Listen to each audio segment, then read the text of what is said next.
आकाशवाणी आमदार निवासामधील कॅन्टीनमध्ये 19 नियमांचं उल्लंघन, अन्न आणि औषध प्रशासनाच्या तपासणीमध्ये धक्कादायक बाब उघड, जेवण बनवण्यासाठी खराब भाज्या वापरल्याचंही निरीक्षण. विधिमंडळ परिसरामध्ये साचलेल्या कचऱ्यावरून रोहिणी खडसेंची टीका, उपमुख्यमंत्री शिंदेंच्या दालनापासून अवघ्या 50 फुटांवर कचऱ्याचे ढीग, रोहिणी खडसेंचा आरोप. धारावी पुनर्विकास प्रकल्पाला हिरवा झेंडा, मिठागर जमिनींवरील आक्षेप न्यायालयानं फेटाळले, पुनर्विकासासाठी मुलुंडमधील मिठागरांच्या जमिनींचा वापर होणार. पती पत्नीच्या भांडणामध्ये 11 महिन्याच्या चिमुकल्याचा मृत्यू, दौंडच्या केडगावमधील दुर्दैवी घटना, पत्नीनं पतीला मारायला घेतलेला त्रिशूळ लागून चिमुकल्याचा मृत्यू.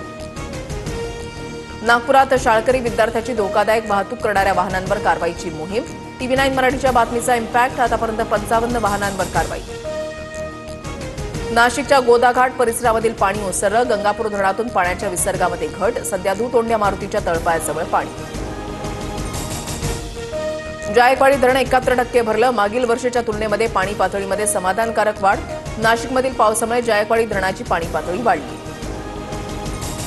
वैनगंगा नदीला पूर ओसरण्यास सुरुवात, पुरामुळे बंद असलेले गडचिरोली नागपूर राष्ट्रीय महामार्ग 2 तासामध्ये सुरू होणार, चामोर्शी आष्टी राष्ट्रीय महामार्ग संध्याकाळपर्यंत सुरू होण्याची शक्यता.